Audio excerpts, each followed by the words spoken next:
Olá, tudo bem com vocês? Vocês já me conhecem. Meu nome é Rosana Silqueira Paixão e eu sou espírita. Criei e apresento o podcast Cartas de Luz. Cartas de Luz, também vocês já sabem, tem o objetivo específico de divulgar a doutrina espírita. Então, vamos a mais um trabalho de divulgação dessa querida doutrina que tanto nos consola, nos liberta, nos acolhe. Hoje nós temos um convidado especialíssimo, nosso amigo de longa data, trabalhador fidelíssimo da seara espírita, psicólogo de profissão. Tem outras profissões também, mas vamos ficar nessa. Depois ele nos falará mais alguma coisa sobre a sua qualificação. E hoje nós vamos falar sobre um tema, um assunto que é de interesse de todos, e de todos mesmo. Vamos falar sobre saúde, qualidade de vida e temas afins. Nós sabemos que o grande desafio da humanidade é manter as pessoas saudáveis. É difícil exatamente porque nós estamos num planeta difícil, compreensões difíceis, uma evolução muitas vezes não correspondente, enfim. Mas vamos deixar as considerações para outro dia e vamos diretamente ao assunto. Cláudio Medeiros, é um prazer estar aqui com você. Já disse que somos amigos. Cláudio foi várias vezes presidente, né, da Aliança Municipal, Aliança Espírita Municipal, e hoje é presidente do CRE, né? Não, hoje é Alfredo. É Alfredo? Vice. Não, você é vice do CRE? Vice-presidente do CRE. Vice-presidente do CRE. Pois é. Então, Cláudio, seja muito bem-vindo. É um prazer estar aqui com você. Quero te passar a palavra para que você dê, né, a sua mensagem inicial para os nossos ouvintes, internautas, os nossos seguidores, enfim.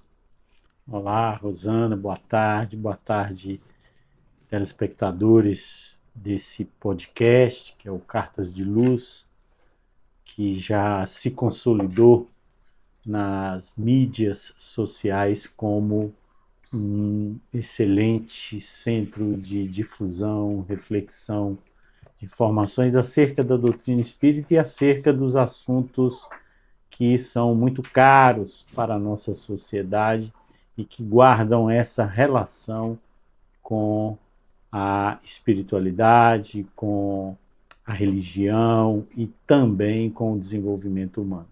Uma satisfação muito grande estar aqui, especialmente nestes tempos de janeiro, quando nós temos no calendário das instituições que promovem a saúde um tema importante, que é o tema saúde mental. Saúde mental. Muito, né, muito próprio para um início de ano, né, Cláudio? E Cláudio também tem uma vivência junto à saúde mesmo, Exato. né, a saúde tradicional, né, Cláudio, lá no hospital, a Fundação Haroldo Torinho, né? Exatamente. E um papel relevante, né, faz parte lá do conselho, né? Do conselho e da psicologia. E da psicologia do hospital também. Mas então, Cláudio, para a gente iniciar a nossa conversa, e eu vou te falar aqui que esse assunto foi um dos que inúmeras indagações nos foram feitas. Então, por isso, nós reunimos aqui, né, várias pontuações, várias perguntas dos nossos queridos ouvintes e seguidores, exatamente dada a quantidade. Então, e a pertinência mesmo, né? Porque todos nós temos muita dúvida, especialmente nesse assunto de saúde mental. Então, a gente quer começar perguntando, porque foi também uma pergunta recorrente, como é que o autoconhecimento pode ser compreendido ou pode ser explicado à luz da doutrina espírita? Em que o autoconhecimento pode nos ajudar nesse aspecto? Essa primeira pergunta que se faz da relação entre o autoconhecimento, doutrina espírita, e da relação entre o autoconhecimento e saúde mental, ela nos leva primeiro a compreender qual é o lugar que as questões psicológicas se estabelecem na doutrina espírita, né? Allan Kardec, ele é conhecido, Hippolyte Léon Denis Rivail, como o codificador do espiritismo, não como criador do espiritismo. Né? Ele codificou as questões que foram trazidas do mundo espiritual. No Livro dos Espíritos, que é a base filosófica da doutrina espírita, o primeiro livro publicado em 1857 em França, numa época em que a psicologia como nós a entendemos, a partir das descobertas de Freud, ainda não estava presente na Terra, né? Freud também é contemporâneo ali de Kardec. Allan Kardec recebeu das pesquisas que ele fez junto à espiritualidade algumas informações importantes que a gente vai concentrar na questão 919. O Livro dos Espíritos é uma obra de perguntas e respostas, e perguntas formuladas por Allan Kardec, respostas apresentadas pelos espíritos superiores. E essa resposta a esta pergunta foi dada por Santo Agostinho, por Aurélio Agostinho. Nessa pergunta, Kardec indaga aos espíritos sobre qual o meio mais eficaz de vencer as vicissitudes da vida e superar as tentações do mal. E os espíritos, na verdade, Aurélio Agostinho respondeu: um sábio da antiguidade já vos disse, conhece-te a ti mesmo. Aurélio Agostinho está reportando a uma expressão que existia no templo de Apolo em Delfos, na Grécia. No frontispício desse templo grego havia essa expressão, né? Conhece-te a ti mesmo. Então, o conhecer a si mesmo, muito antes do espiritismo, é uma proposição desafiadora para que a criatura humana olhe para dentro de si, né? Dedique-se a investigar a sua própria realidade interior para, a partir daí, promover o seu próprio crescimento espiritual. Eu sou da opinião que a gente só vai entender bem essa resposta muitos anos depois, quando vem a psicologia como ciência que a gente conhece hoje. Porque a partir de Freud, com a descoberta do inconsciente, né, e depois com os aprofundamentos dos estudos da psicologia analítica de Jung, a gente vai entender que nós somos seres muito complexos. E que Freud, fazendo a descoberta do inconsciente, estabelece uma dimensão do ser humano que depois, com o conhecimento da reencarnação, se torna algo extremamente profundo. Porque no inconsciente nós vamos encontrar toda a nossa história. segundo Freud, da concepção, da formação fetal, até o momento específico da nossa idade. Mas, segundo as informações dos espíritos, estudos que a gente vai chamar no âmbito da psicologia espírita, na verdade, no inconsciente a gente tem armazenadas todas as nossas experiências significativas de todas as existências que a gente teve.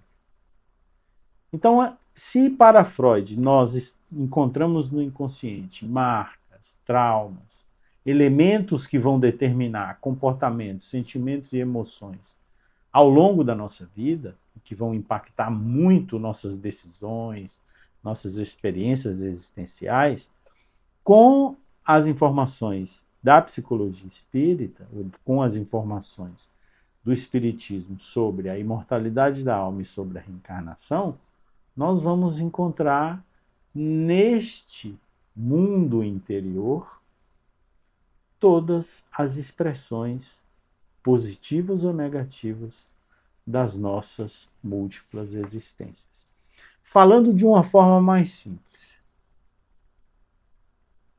diante de uma situação real e concreta atual, diante de um fato exterior, diante de uma ocorrência, diante de uma situação familiar, de repente aflora um sentimento, aflora uma emoção, aflora uma reação, ou se manifesta um tipo de sofrimento psíquico, ou transtorno, ou vínculo, o que seja, que na verdade é uma manifestação de um complexo que vem de múltiplas existências. E se nós somos nós próprios desconhecedores disso, nós vamos atuar de maneira reativa, automática, incompreensível e muitas vezes repetir equívocos do passado que deveriam ser superados se nós tivéssemos o domínio das nossas próprias emoções, sentimentos, tendências que estão armazenadas na profundeza de nossa alma. Isso vale também para os aspectos positivos.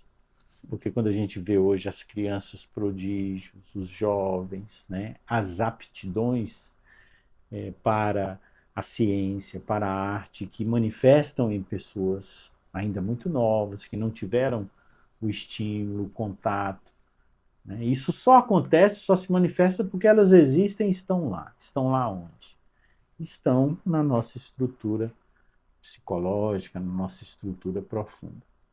Então, quando a Aurélio Agostinho responde para Kardec essa pergunta, ele estabelece de forma antecipada algo que hoje, na psicologia, em diferentes abordagens, é fundamental, né? A psicoterapia parte disso, parte de uma prática de olhar para dentro de si e trabalhar os elementos que trazem algum tipo de sofrimento psíquico.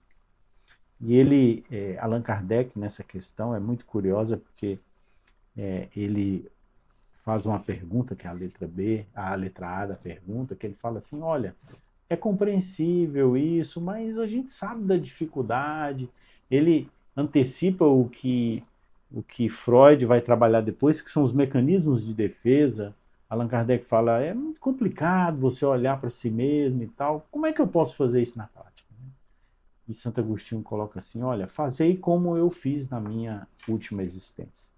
Todos os dias, ao final do dia, você reserve um pequeno momento para passar em revista todas as experiências que você teve no dia e avaliá-las. É uma espécie de análise. Exato. De autoanálise. Né? Será que eu agi corretamente? O que está na raiz daquele comportamento? Então ele te convida a olhar para dentro. Ele te convida a vir para dentro. Hoje, nos tempos atuais, nós somos mais do que nunca pessoas que estão atentas ao que acontece de fora, ao que acontece fora de nós. Mas a gente tem uma dificuldade danada de olhar para dentro. Apontar é fácil. Com as redes enfrentar, sociais, então, né, Cláudio? enfrentar a si mesmo é algo extremamente desafiador. Delicado. E, por fim, cabe também nessa introdução destacar, porque alguns têm dúvidas sobre essa relação psicologia e espiritismo. Allan Kardec editou a Revista Espírita, né, durante Sim. o período de 1858 a 1869, então foram muitas edições, cada um mês uma edição, são 12 tomos quando a gente pensa em livros, e esse material se chamava Revista Espírita, subtítulo Jornal de Estudos Psicológicos. Exatamente. Né? E ele destaca, o próprio Allan Kardec, que estudar a natureza dos espíritos é estudar a natureza do próprio homem. Então, Grande psicologia, verdade, espiritismo, né? autoconhecimento tem tudo a ver. Tudo a ver.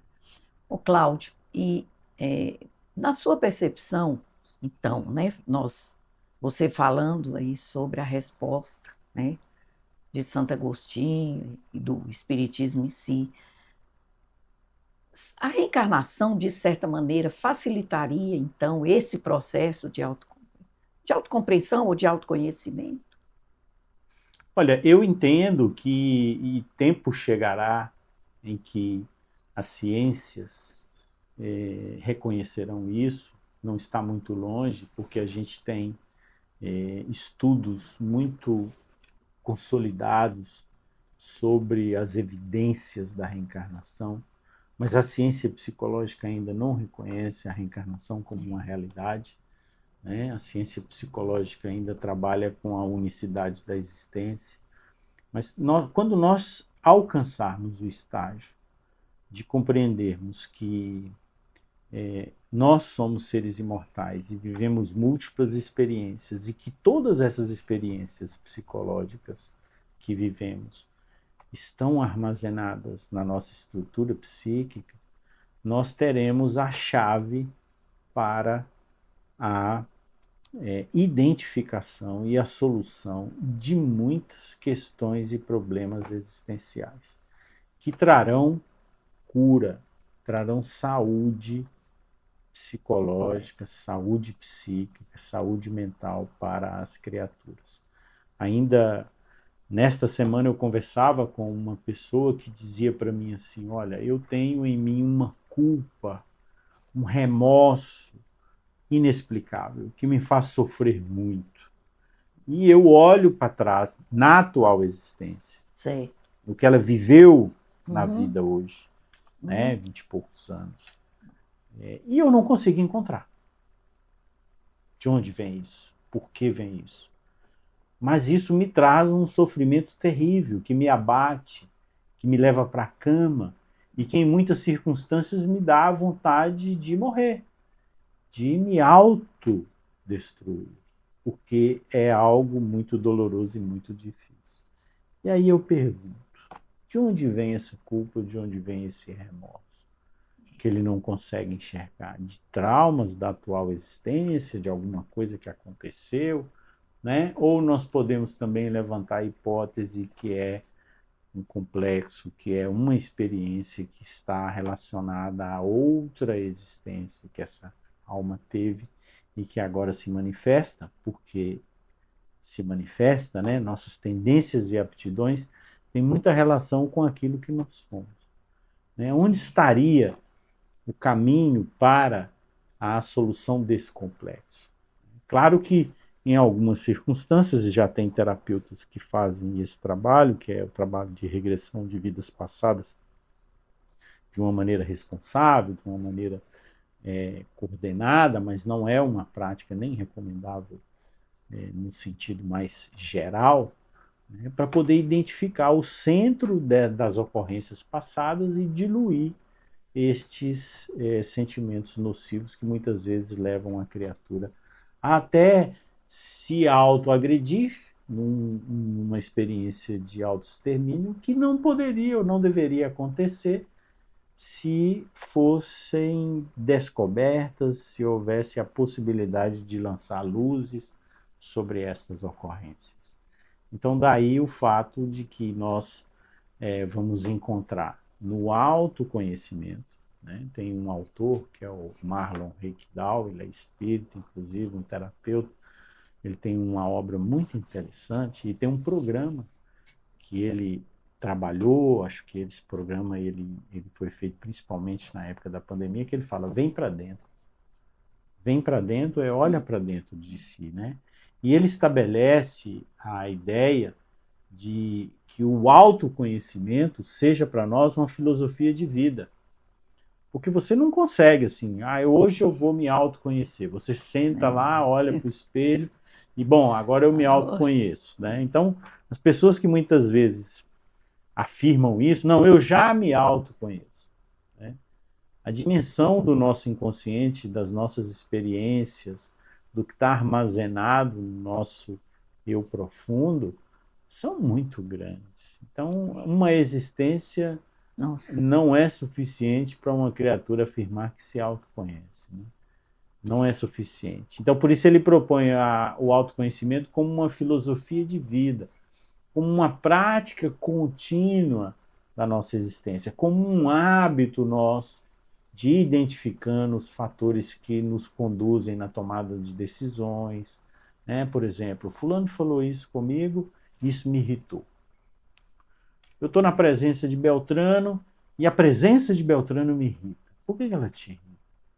Né? Eu tenho uma pessoa na família, muitas vezes até um filho, né? Eu me lembro de um caso que eu até já citei uma vez, de um jovem que eu acompanhava, que ele tinha um ódio terrível da mãe e ele, em discussão psicoterapêutica, ele falava assim, a minha vontade é de matá-la, mas eu não tenho razão para nessa existência para isso. Isso era o grande ponto de conflito, né? Ele não tem razão, nossa, mas ele tinha um ódio em relação à mãe. De onde que vem esse ódio? Né? Então, olhar para dentro, reconhecer esses sentimentos e trabalhá-los é algo inadiável quando nós queremos efetivamente alcançar um estado de paz interior, um estado de consciência desperta, lúcida e principalmente pacificada. Que é quando a gente consegue administrar, não vou dizer nem eliminar os nossos conflitos, as nossas dores, é, os nossos sofrimentos. sofrimentos. Ô, Cláudio, e aí é como você dizendo, né? Olhando e se autoconhecendo, né? Para solucionar, às vezes para pacificar, né? É possível se fazer isso sozinho? Ótima pergunta. Nossa Senhora. Ótima pergunta. Eu vou dizer assim, pela experiência de vida, pelos lutos que a gente enfrenta e pelo trabalho profissional que a gente exerce. Né? Existe uma instância, vamos falar assim, existe uma camada de desafios para o autoconhecimento que a gente consegue sim. Se a gente abraça a ideia do autoconhecimento como filosofia de vida, se a gente entende a resposta que Santo Agostinho dá para Allan Kardec para periodicamente, né, ele lá na resposta ele falou todos Todo os dia. dias, né, estou amenizando periodicamente, né, a gente passar em revista o que a gente sente, o que a gente pensa, o que a gente faz, fazer retrospectiva, analisar, autoanalisar, buscar entender o que acontece dentro da gente, usando uma prática de autodistanciamento, distanciar de si mesmo, mas espera aí, por que eu estou sentindo isso? Por que eu estou pensando isso? É por que eu penso o que eu estou pensando? A gente consegue sim, isso é possível, isso é treinável e isso é uma habilidade importante para o nosso desenvolvimento emocional, a nossa autorregulação emocional, o nosso desenvolvimento espiritual. Mas existe um outro nível mais profundo, principalmente quando a gente está vivendo conflitos ou sofrimentos psíquicos mais desafiadores, mais complexos, que vale a pena uma ajuda profissional. um suporte profissional, né? E aí nós estamos falando no campo da psicologia das psicoterapias. E a gente não deve desconsiderar também que há circunstâncias, há momentos em que os desafios são tão grandes que a gente precisa da ajuda médica, da ajuda especializada, da ajuda psiquiátrica, né? Que vai fazer toda aquela parte relacionada também à psicofarmacologia, à medicação. Tem profissionais médicos, mais raramente, que trabalham com psicoterapia, mas o acompanhamento profissional, a condução por um profissional competente e da confiança nossa é muito importante para que nós também estejamos seguros de não sermos influenciados por elementos nossos, distorcidos, fantasias, né, vieses, vamos chamar assim, que afetariam essa experiência. Mas no geral, é um hábito, é uma experiência que deve ser realizada por cada um de nós, qualquer um de nós, na nossa rotina Certo. de análise e condução dos aspectos gerais da vida. Correto.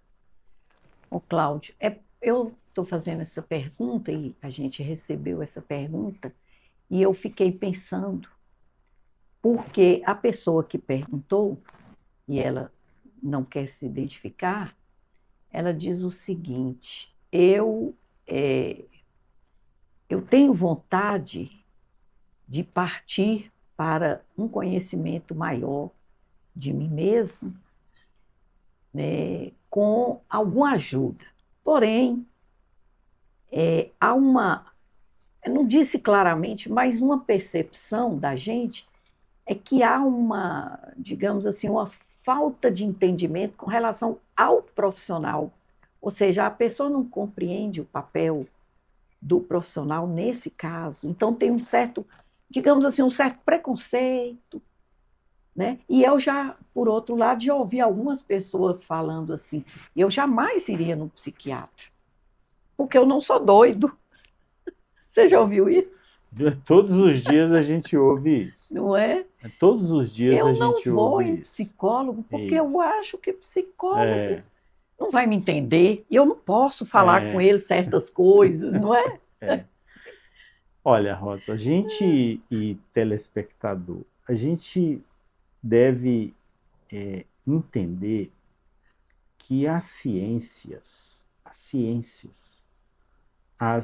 profissões, né, são recursos divinos. Às vezes a gente esquece disso. Né? A gente esquece que o mecânico, a gente esquece que o jardineiro, a gente esquece que as profissões humanas, elas são manifestações do potencial divino do ser humano. Elas estão na Terra para promover o desenvolvimento da própria criatura humana. Né? Nós somos seres sociais, a gente depende do outro para crescer. Se a gente vivesse isoladamente, a gente não crescia. A nossa natureza social exige de nós a relação, exige de nós o outro. Então a gente tem um advogado, tem um juiz, tem um psicólogo, tem um médico, tem o profissional da limpeza, da faxina, da cozinha. Né? A gente tem uma gama de conhecimentos que estão na Terra para, no coletivo, crescer. Então, se é um recurso divino posto a serviço do homem, a gente deve usar, a gente deve confiar. Né? Infelizmente, ainda hoje, 2026, existe no campo da saúde mental, e esse é um dos principais problemas e barreiras para a melhoria da saúde mental das criaturas humanas. A gente vive uma epidemia de transtornos mentais muito grave, muito grave. No mundo inteiro existe um grande preconceito sobre isso. Nos meios religiosos, inclusive, existe um grande preconceito. Né?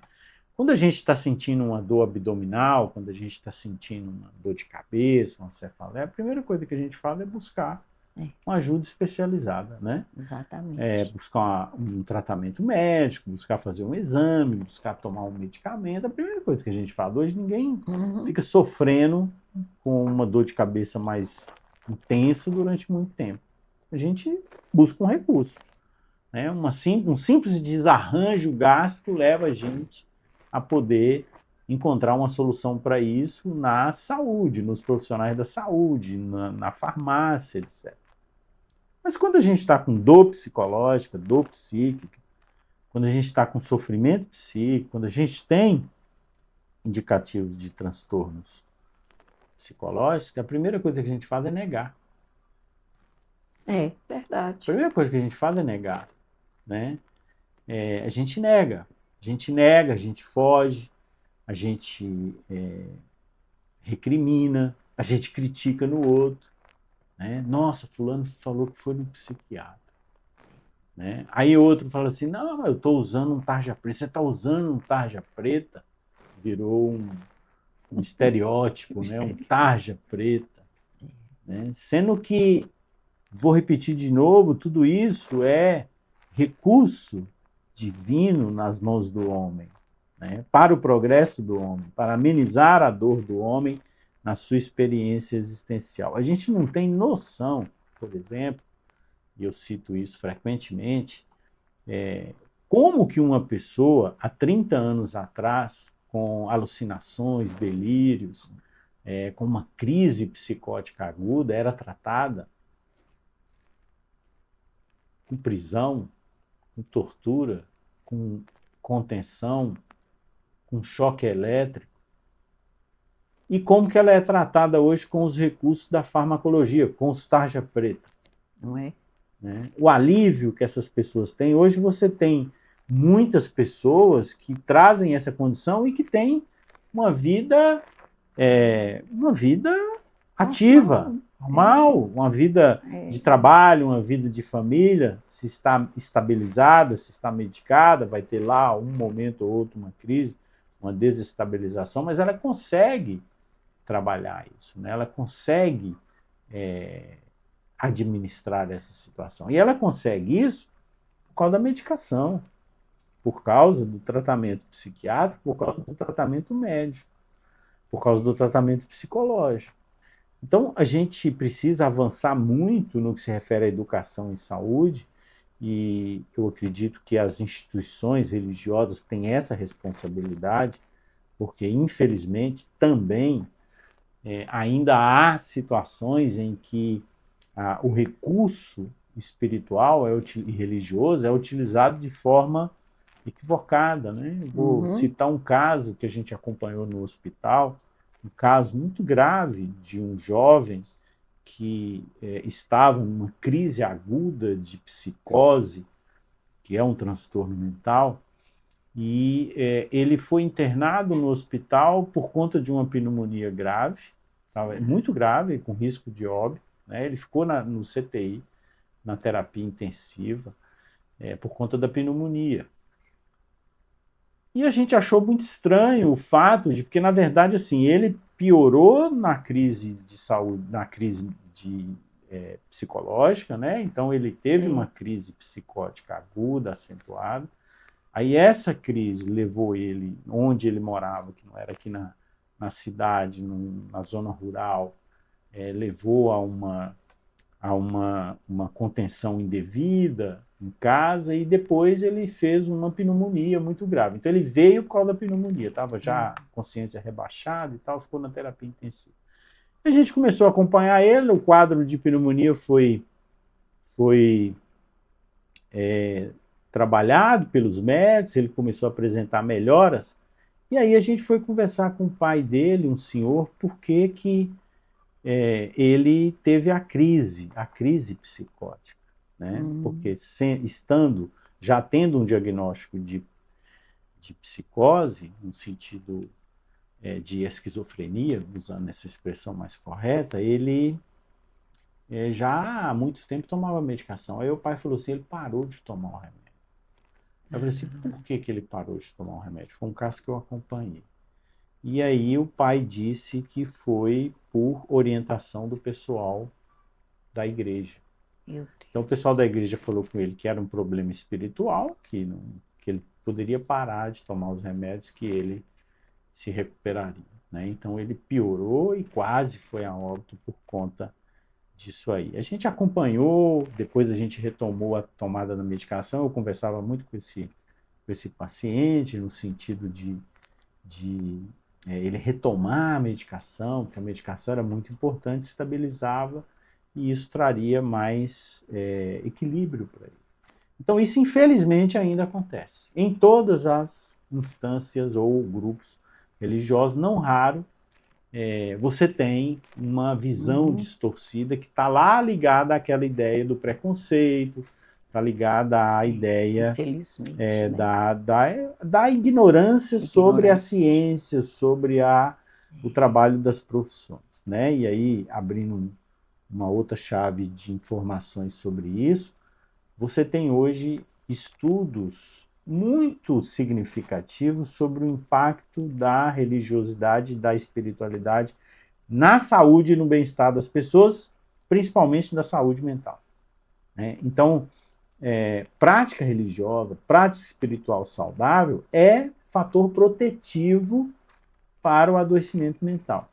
Mas a gente tem o que a gente chama de coping negativo, Sim. que é quando a religião ou o conhecimento religioso espiritual atua de forma negativa. Esse é um exemplo clássico que a gente vê frequentemente no hospital. O paciente chega em crise e ele já tem um histórico daquela condição e a gente investiga e fala assim, não, parou de tomar a medicação. Por que você parou de tomar a medicação? Não, porque lá na igreja falaram assim, lá no centro falaram assim, falaram que é problema de mediunidade, não é um problema Nossa, como a de gente ouve saúde, isso, de né, Cláudio? psicologia, de mediunidade, né? E aí a pessoa É, para de tomar a medicação e naturalmente ela vai entrar em crise e o recurso é retomar. Então, repetindo e fechando, para não estender muito, as instituições religiosas têm o dever, na minha opinião, de fazer educação em saúde, de esclarecer a com população, certeza, né, de Cláudio? estimular as pessoas a buscarem ajuda especializada quando estão diante de um problema de saúde mental. E nos centros espíritas, que é a parte que a gente frequenta, né? A É, gente tem um atendimento fraterno. Sempre que a sim, gente faz capacitação com atendentes fraternos, a gente orienta o seguinte: acolhe a pessoa, recebe as informações e verifica as necessidades, identificando algum sinal, alguma necessidade de atendimento especializado, a primeira coisa é encaminhar a pessoa para um atendimento especializado, psicológico ou psiquiátrico. Né? Quem sabe no futuro o importantíssimo, próprio né? centro espírita ter esse É, serviço, porque muitas seria vezes tão as pessoas estão adoecidas e não têm recursos para um profissional. Né? Às vezes a gente acha que fazer a caridade não é? é só distribuir cesta básica. Né? Fazer a Exatamente. caridade é também garantir um atendimento Também, psicológico e também. psiquiátrico para uma E às pessoa em vezes sofrimento. mais necessário, Cláudio. Impressionante. Ô, Cláudio, na sua vida profissional e espiritual, né? Você é líder espiritual para a gente, né? Para nós espíritas, né? O seu exemplo. Mas na sua vida profissional e espiritual, acontece, por exemplo, de você detectar o é comum, não sei, se a pessoa, às vezes ela se apresenta como uma pessoa normal e aquela coisa, né? E posteriormente se verifica que aquilo não é bem daquela forma. Isso sem considerar, é claro, o lado, né, que a gente está falando de obsessão, de fascinação, essas questões todas, né? Mas é comum isso, acontece, uma aparência de uma forma mais como se fosse uma máscara, uma coisa assim. A alma humana é muito complexa, né? E o comportamento humano também. Então, as pessoas até falam assim, qual a sua profissão? A gente fala psicólogo. Aí você fala assim, ixi, já está me analisando. Começou. Já está me olhando. Eu vou até tomar cuidado com o que eu falo com você, porque você vai analisar, né? Mas é frequente, assim, porque a gente tem determinados tipos de transtornos que não são claramente identificáveis num primeiro momento, né? Tem situações no campo da saúde mental que você precisa ali de meses para fechar um diagnóstico. E Correto. esses meses são de observação, de comportamento, de interação com a pessoa, né? Então, não é raro a gente viver situações desse tipo, né? A pessoa está numa fase da vida que está bem, depois de um certo momento ela começa a apresentar alguns comportamentos que a gente identifica que estão relacionados, ou que podem estar relacionados a alguma necessidade no campo da saúde mental. Quando isso é no cotidiano e quando a gente não tem relação direta com a pessoa, a gente segue, né? A gente não vai falar com a pessoa, você está precisando tratar, vai lá, vai assim, vai assado. Não. Quando a gente tem uma relação com a pessoa, quando a gente tem uma vinculação, ou quando a pessoa te busca no sentido de se abrir e pedir uma ajuda para algo que ela está vivendo, sentindo, e que ela não tem compreensão do que está acontecendo, aí a gente orienta faz uma investigação prévia e orienta a pessoa a buscar recursos para superar e vencer aquele desafio. Muitas vezes a pessoa não percebe, né? Não, assim, é muito comum. É muito comum. Por conta, primeiro, daquele aspecto que a gente conversou, que é o do preconceito, da negação, né? A gente acha que é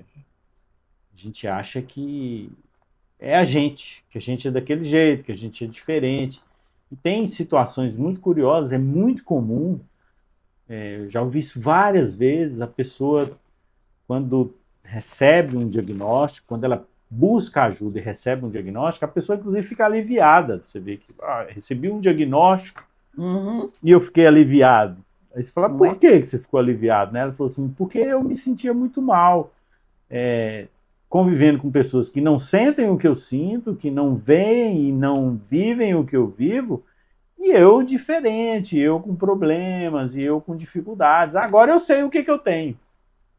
Então a pessoa tira até um peso, né, das costas, vamos falar simbolicamente assim, no sentido que ela tem agora um diagnóstico. Né? E muitas vezes isso, às vezes, possibilita até um relacionamento melhor, né? Um relacionamento melhor, com a família, uma melhoria da qualidade de vida, do bem-estar. Muitas vezes a pessoa não percebe e se torna um fator de dificuldade, né? Um fator de dificuldade e de complicação nas relações. Nas relações, isso. Porque ela não entende a necessidade. Isso é muito comum. Você tocou num assunto muito importante do ponto de vista das relações sociais, das relações familiares, né? Então, às vezes as pessoas falam, fulano é assim, meu irmão é assim, assado, se comporta dessa maneira. Aí você vai olhar e fala assim, mas ele tem essa condição. E esse comportamento é típico dessa condição. Então, não leva para o lado moral, para o lado do relacionamento, né? Ele é assim. Ele tem essa característica, é o jeito dele. Entendi. E aí, quando isso fica mais claro, sobretudo em algumas condições, as pessoas melhoram o relacionamento, você compreende melhor o outro. Daí o papel do autoconhecimento, porque o autoconhecimento leva a um movimento muito interessante, que é quanto mais a gente entende a gente mesmo, a gente se habilita para entender o outro. Né? Lembra daquela expressão do Cristo que é repetida por muita gente, né? Amai ao próximo como a si mesmo. Se eu não tenho uma experiência pessoal de amor comigo mesmo, como é que eu me habilito para amar ao próximo? Eu vou até numa instância mais básica, para entender o próximo. Porque se eu me compreendo, né, por exemplo, não é difícil a gente ter sentimentos ambíguos, ter raiva, às vezes, de uma expressão, de uma colocação de alguém, do jeito de ser de alguém, né? E aí, se eu entendo que eu também sou assim, que eu tenho esses sentimentos, na hora em que eu estou convivendo com alguém, ou na hora que eu estou tendo algum tipo de conflito com alguém, eu me habilito a entender melhor aquele outro. Aí a gente pode falar, eu entendo É, o que você está sentindo em relação a mim, porque eu também eu tô- tenho isso, né? Eu também tenho é, isso. Então, isso também é presente em mim. é. Ô, Cláudio, tem uma pergunta aqui dizendo o seguinte: de que forma que a espiritualidade pode atuar como fator de proteção da saúde mental sem substituir a origem? Aliás, desculpe, eu confundi aqui. É, de que forma a espiritualidade pode atuar como fator de proteção da saúde mental sem substituir, mas complementando a psicoterapia? Essa pergunta é uma pergunta de pesquisa, Entendi. é uma pergunta É, hoje da ciência. E a entendi. gente tem um, um, É, um e é, conjunto muito consistente. É importante até o telespectador, é. o, Essa moça disse enfermeira, é então importante o talvez, telespectador fazer né? essa pesquisa. Isso.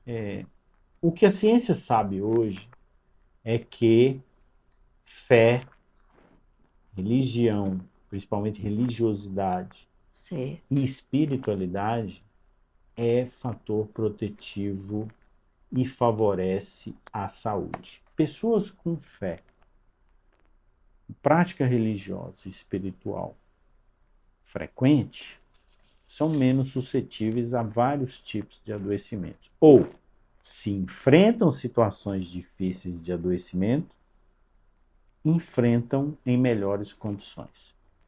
Que é muito importante a gente dizer também que o fato de eu ter fé, de ter religião, de ser uma pessoa com práticas espirituais, não vai me Sim. blindar das experiências evolutivas de sofrimento que fazem parte da existência humana. Não, a gente vai enfrentar, adoecer é uma experiência natural no mundo em que a gente vive, né? Então a gente não tem a fórmula da juventude eterna, a gente não tem, não existe na Terra a ausência de sofrimento. Isso é uma fantasia, como também é uma fantasia o fato da gente não ter a morte na Terra como uma experiência Sim, natural da vida, e não sim, como um evento adverso, uma não conformidade, né? Então ela acontece. Mas sabe-se hoje nessa, nesse campo que há uma influência, um impacto muito grande e positivo da fé, da religiosidade, da espiritualidade nas condições de saúde das pessoas, particularmente da saúde mental. Mas como esse mecanismo funciona dentro de nós, a ciência não tem essa resposta ainda. A gente sabe que impacta. Quando você faz estudos em que você tem grupos que são pesquisados e que trazem o recurso da fé, da religião e da espiritualidade com grupos que não trazem, esses grupos, do ponto de vista das condições de saúde, eles se destacam. Então há uma influência positiva, mas também há uma influência negativa. Eu citei um caso é aqui isso. de influência negativa, mas há uma influência positiva. Tanto é que a sociedade, uma das mais avançadas no Brasil nesses estudos, é a de cardiologia. Ela lançou nas suas diretrizes, se não me engano, em 2019, um capítulo inteiro sobre fé, religiosidade e espiritualidade em cardiologia. Ó, No ano passado, o Conselho Federal de Medicina fez uma jornada, está no YouTube, no canal do Conselho Federal de Medicina, uma jornada com os melhores pesquisadores do Brasil sobre fé e medicina, sobre religião, espiritualidade e medicina. Então, a gente pode hoje, com tranquilidade, saber que fé, religião e espiritualidade têm impacto positivo na saúde. Mas a gente deve entender que uma coisa é uma coisa Outra coisa é outra coisa, no sentido de a saúde é um campo nas sociedades humanas profissional, de ciência, de pesquisa, e que a gente deve trabalhar conjugando esses fatores, né? Então, se eu Exato. tenho uma condição de saúde que precisa de suporte especializado, que precisa da ciência médica para minimizar o sofrimento ou curar, ao mesmo tempo eu vou também trabalhar os recursos espirituais em qualquer corrente religiosa, né? Então, se eu sou espírita, eu vou lá para o centro espírita, eu vou para o passe, eu vou para as cirurgias perispirituais, eu vou para a oração, eu vou encontrar, conforme Viktor Frankl da logoterapia dizia, eu vou buscar o sentido daquele sofrimento na minha jornada, na minha existência, mas eu vou buscar a ajuda médica. Importantíssimo, né, Cláudio? Ô, Cláudio, a última pergunta aqui é o seguinte: muitas pessoas, ou inúmeras, né, vivem em constante ansiedade e em vazio existencial.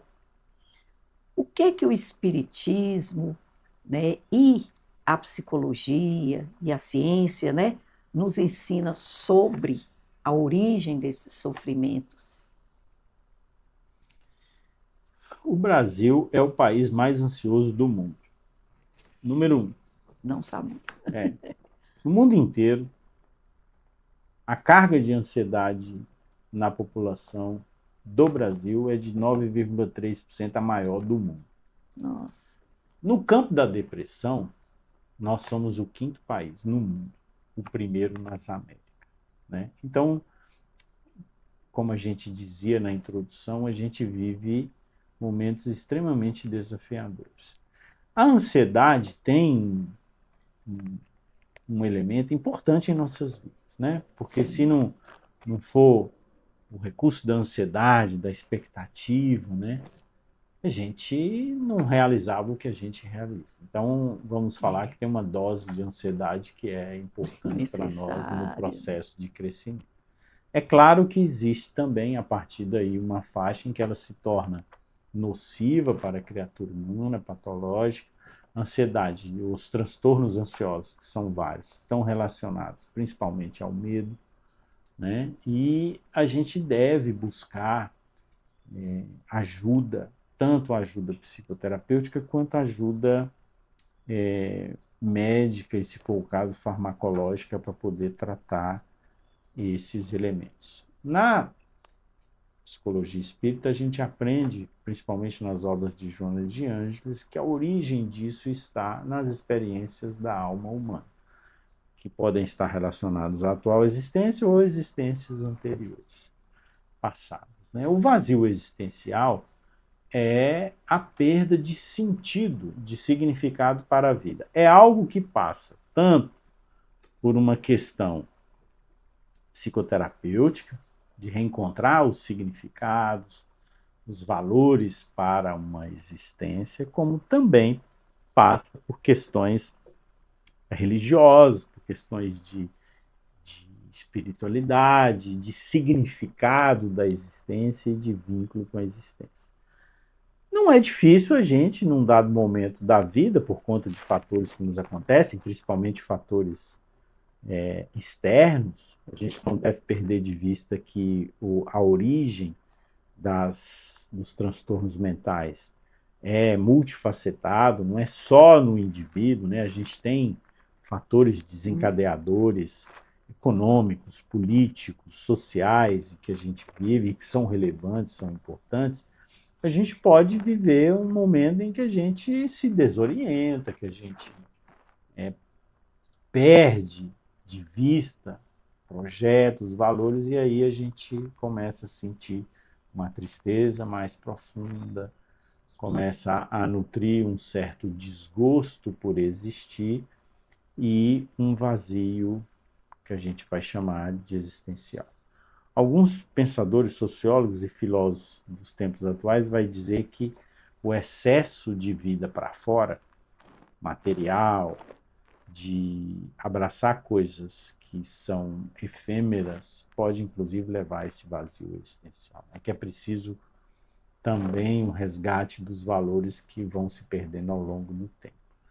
Então, as causas são diversas. A gente pode ter desde questões espirituais mais profundas, como questões sociais, questões que a alma vive na sua experiência existencial, e a gente deve, o mais rápido que a gente começar a sentir isso, buscar ajuda, porque isso cresce, né? Isso aprofunda, isso leva a estados de melancolia e de dor psicológica que pode nos colocar numa rota, por exemplo, de autoextermínio. E que a gente já teve a oportunidade de destacar, em muitos casos, eu quero acabar com a dor, eu não quero acabar necessariamente comigo, mas com a dor que eu estou vivendo, né? Com o cansaço que eu estou vivendo. Então, o caminho é resgatar projeto de vida, na psicoterapia, na ajuda especializada, reencontrar significados no plural, sentidos, né? Porque não é um sentido. Cada momento da nossa vida a gente pode estabelecer sentidos, valores, abraçar aquilo e seguir, né? Porque o desafio é a gente sair da experiência da Terra, porque todos nós vamos sair, né? Vai chegar um momento em que soa o aviso de retorno, e aí a gente voltar vencedores de nós mesmos. A gente pode até ter títulos, vencer, ser uma pessoa reconhecida na sociedade, isso pode ter algum valor, mas isso vai ter o valor exato do tamanho da nossa existência, né? Hoje eu sou Cláudio, que trabalho na área de psicologia ou na gestão do Hospital Haroldo Torinho, que é conhecido por isso ou por aquilo, mas isso vai embora, isso se dissolve a partir do momento em que soa o aviso de retorno para a vida do espírito, no momento em que a gente morre, né? Talvez no máximo eu vou ter um nome de rua, alguém vai ter aí um busto, ou seja, que não é o meu caso, mas alguém vai colocar aí alguma coisa, seu legado, vamos falar assim, mas ele também desaparece com o tempo. Agora, o que eu consegui vencer de mim mesmo, os conflitos íntimos que eu consegui superar, os valores que eu consegui resgatar, os significados e o aprendizado espiritual, emocional, psicológico que eu consegui vencer em mim mesmo, esse não desaparece, esse eu levo. O outro é aquela expressão metafórica do Cristo, né? O outro a traça corrói, a ferrugem acaba, mas essa conquista eu vou levar. E para onde eu for, ela estará comigo.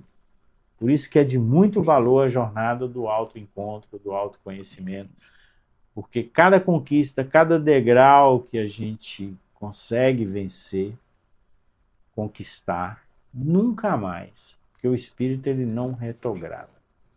Nunca mais eu voltarei para aquele estágio. Eu vou me defrontar com outros desafios, né? Mas eu estarei mais próximo da consciência desperta, da plenitude, principalmente, que acho que é a maior busca de todos nós, da paz interior.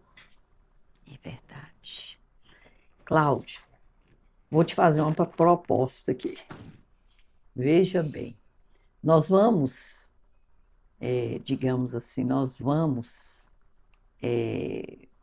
dividir a nossa entrevista em duas partes. Uma será essa, que nós estamos encerrando agora. Agora, diante de tantas questões aqui, não tem jeito, você vai ter que voltar e logo, e rápido, porque a gente vai fazer a primeira parte e depois a segunda. Tá bom. Tá certo? Podemos marcar, Podemos. tá? Então, porque aqui eu vou te mostrar para você ter ideia. E fora as que eu, pessoalmente, tenho também que te apresentar. Mas olha, assim, como, como é agradável a gente se informar, né? A gente conversar, a gente buscar, né, as soluções, como nós estamos buscando aqui, né, nessas entrevistas, os nossos companheiros também, questionando, perguntando, e eu gostaria que eles continuassem a nos perguntar, porque desperta em nós também perguntas que nós Exato. nunca imaginamos de fazer, né? E agora a gente está no desafio, vamos fazer. Para quem sabe, pode responder, né? Conte conosco. Então, Cláudio, vou te retomar a palavra, né, para que você despeça, digamos assim, por hora, por enquanto, dos nossos telespectadores, né, deixando uma mensagem para nós. E, se possível, citando alguma obra, alguma coisa, né, que alguém queira depois consultar. O mês de janeiro é um mês muito propício para recomeços. Sem dúvida. Né? A gente chega no mês de janeiro inspirados pelo Natal. Então vejam que a gente fecha o ano relembrando o nascimento do Cristo. E esse nascimento histórico, biológico do Cristo, ele pode ser buscado e entendido também como um renascimento espiritual. Tem uma passagem, eu estou me esquecendo o nome do Vinícius, né, do autor, é um pseudônimo chamado Vinícius, né, onde ele tem um texto muito importante que ele vai refletindo sobre quando que aconteceu o Natal de Simão Pedro, né? E aí ele vai falar, o Natal de Simão Pedro não foi no dia 25, não foi no dia 24.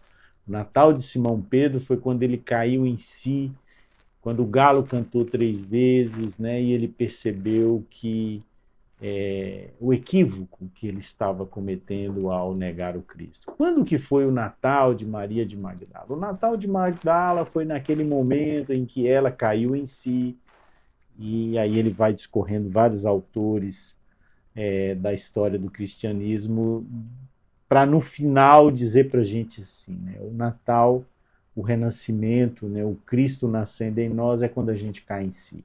E a gente cai em si várias vezes na existência. A gente pode fazer isso várias vezes, né? Porque independente da idade nossa, nós podemos renascer várias vezes. Da mesma forma que a gente interpreta a reencarnação como um renascimento, tem uma passagem na literatura espírita que fala assim, a gente pode renascer também várias vezes numa única existência. Numa existência, né? Numa existência, eu posso renascer. Quando? Quando eu, caindo em si, para aspectos da nossa vida, a gente estabelece um novo projeto, um novo vir a ser. Né? E, então, o mês de janeiro é um mês propício para a gente parar, tirar férias, mas parar e olhar para dentro de nós. Quem sabe, para mim, para você, para os nossos seguidores nas redes sociais, 2026 não possa ser o ano em que eu inicio ou consolido, se eu já iniciei, a jornada do autoencontro, a jornada do autoconhecimento, em que eu abraço o autoconhecimento como uma filosofia de vida. Começando de forma simples, assim. De vez em quando, uma vez por mês, Santo Agostinho, repetimos, falou todos os dias. Uma vez, 2 vezes, 3 vezes, a gente para e fala, mas espera aí, quem sou eu? Por que eu sinto o que eu sinto? Por que eu estou vivendo o que eu estou vivendo? Né?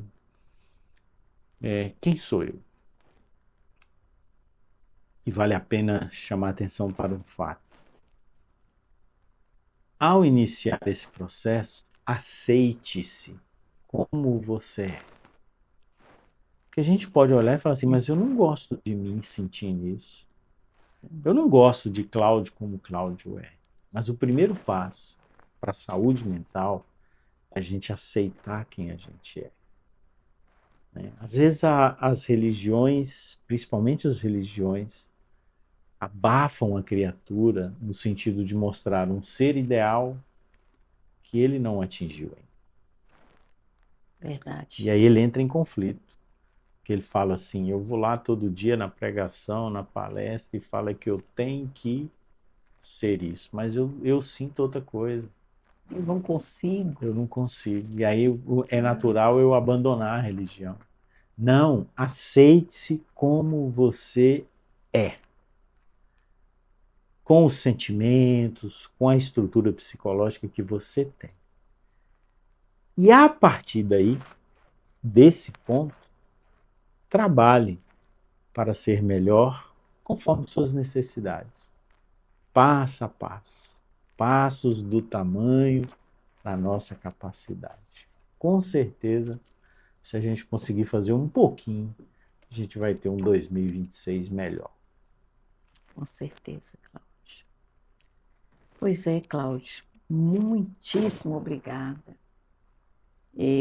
Nós vamos continuar a nossa conversa, já falamos, e, assim, é muito gratificante ter você aqui conosco. Vamos pedir, ainda tem tempo, né, para que os nossos seguidores nos mandem, né, mais perguntas. E a gente passa para a terceira parte, passa para a quarta parte, porque realmente é o assunto que eu considero, por exemplo, mais desafiador da atualidade. Saúde mental. Sem isso, a gente não pode fazer nada, não consegue, não é? Então, obrigada, Cláudio, até a próxima, Obrigado. né? E obrigada a todos vocês. Aguardamos, né, a manifestação de todos. Aguardamos também que vocês continuem nos seguir, continuem nos mandar, né, perguntas, dúvidas, cartas, né? E que tenham um ano de alegria, de paz e de busca de autoconhecimento. Muito importante. Muito obrigada a todos. Até a próxima.